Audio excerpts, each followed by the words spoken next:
नाम है उसका चंचुला। क्या है? चंचुला, जो बड़ी ही पतिव्रता अपने पति को कुमार्ग पर देख रही है जाते हुए।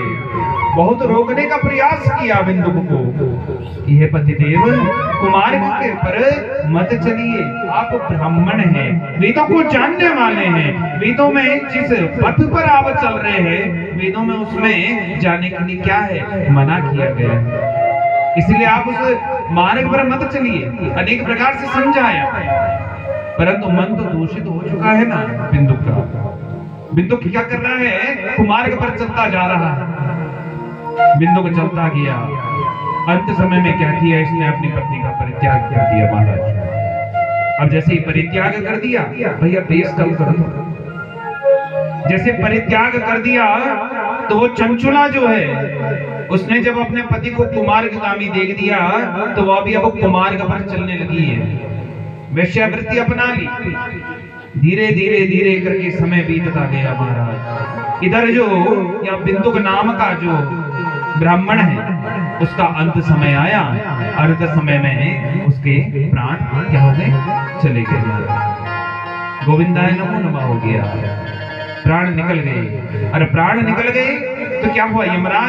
यमराज के दूत आए हैं। यमराज के दूतों ने अपने पासों में बांधा है, पास कहते हैं रस्सी को, रस्सी में बांधा और कहां फेंक दिया? नरक में। नरकों की यातना भोगते भोगते भोगते भोगते आज वह बिंदु नाम का जो ब्राह्मण है, वह विंध्य नामक पर्वत पर, ध्यान पूर्वक सुनना, विंध्य नामक पर्वत पर प्रेत की योनि में, भूत की योनि में रहने लग गया महाराज। इधर चंचुला अपने पुत्र वधू इत्यादि के साथ रहने लगी है। घूमते घूमते घूमते बहुत समय तक के साथ अपने घर में रह रही है। एक बार क्या होता है, भगवान शंकर की माया का नाम है शांभवी माया। क्या है? शांभवी माया। देखो, भगवान शंकर की माया का नाम है शांभवी माया, ध्यान पूर्वक सुनना।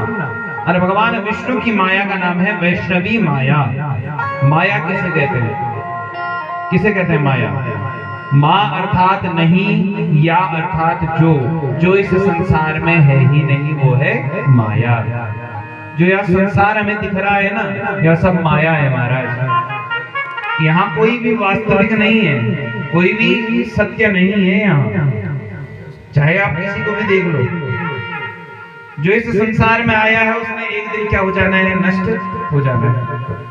चाहे वह पेड़ हो, चाहे पशु पक्षी हो, पशु पक्षी तो दूर की बात, चाहे हम ही क्यों ना हो, हमने जन्म लिया है ना, हम क्या हो जाएंगे?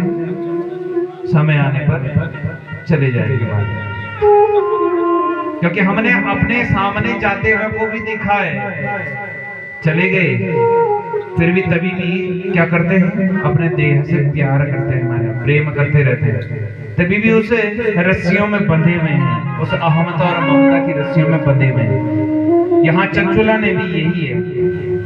एक बार क्या हो गया, यहाँ भगवान शंकर की माया चलने लगी, तो एक बार क्या होने लगता है कि एकदा देव योगेना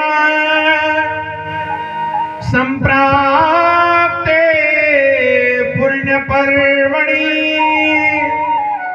सानारी बंधुवीर सार्धम गोकर्ण क्षेत्र माययो, गोकर्ण क्षेत्र माययो।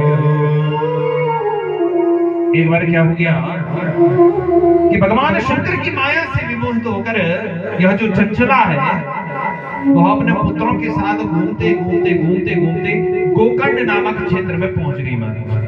कहां पहुंच गई? गोकर्ण नामक क्षेत्र में।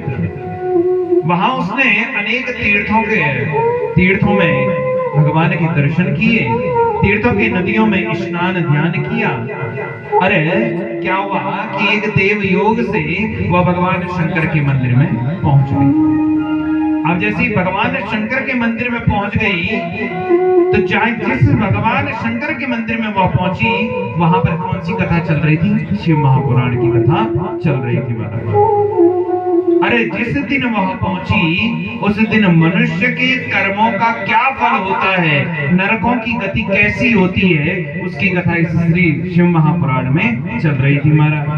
अब जैसे चंचुला ने इस दिन की कथा श्रवण की, जब वह कथा ब्राह्मण जी ने समापन की, उस सत्र की कथा, उस दिन की सत्र की कथा समापन की, तो चंचुला आज डर के मारे कांपने लगी है महाराज, भय के मारे कांपने लगी है। क्यों?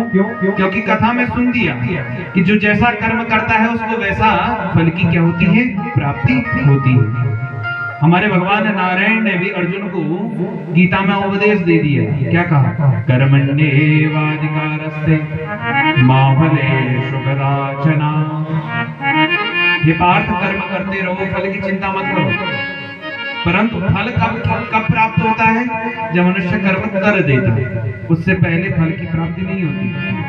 तो जैसे यहाँ चंचुला ने सुना कि किस कर्म को देकर कौन सा फल की प्राप्ति होती है, तो चंचुला वही कथा अपने पर क्या कर रही है? घटा रही है महाराज, कि मैंने अपने जीवन में क्या क्या किया और क्या क्या मैंने कौन से कर्म किए हैं और मुझे कौन सी फल की प्राप्ति होगी, सोचने लगी है, भय के मारे कांपने लगी। पौराणिक ब्राह्मण के मुख से जो वैराग्य को उत्पन्न करने वाली जब कथा चंचुला ने सुनी, तो चंचुला के मन में आज वैराग्य उत्पन्न हो गया महाराज। देखिए, जो शिव महापुराण है महाराज, वह है वैराग्य को उत्पन्न करने की कथा, वैराग्य को बढ़ाने वाली कथा है महाराज। देखो, अब कोई सोच रहा होगा यदि इस कथा को सुनकर हमें वैराग्य हो जाएगा तो तब हमारे परिवार का क्या होगा? वो वाला वैराग्य की बात नहीं हो रही। कौन से वैराग्य की बात हो रही है? हमारे शत्रु है ना, शत्रु। कौन शत्रु? अब ये मत सोच देना हमारा बगल पड़ोसी जिसने हमारी जमीन छीनी, हमारा पकड़ामा जेगा बल उजाड़ गए, वो नहीं है हमारा शत्रु। हमारे 6 शत्रु है महाराज। कौन कौन से? काम, क्रोध, लोभ, मोह, मद और मात्सर्य। ये 6 प्रकार के शत्रु हैं। और जो मनुष्य में जो जिनसे हम शत्रुता का पालन करते हैं ना, जिनसे हम शत्रुता का बैर रखते हैं, वो सिर्फ जब तक जीवित हैं तब तक हमारे शत्रु हैं महाराज। और जिस दिन वो भी चले जा रहा तब कौन मनाना तुम शत्रु की दगड़ी करना लड़ाई। तो हमारे जो शत्रु हैं वो 6 शत्रु है महाराज। इन 6 शत्रुओं पर यदि विजय हासिल करनी है तो किसकी कथा सुननी है? शिव महापुराण की कथा सुननी है महाराज। क्योंकि चंचुला के मन में कौन सा भाव उत्पन्न हो गया था? वैश्य का, वैश्य। और वैश्य किसे बोलते हैं?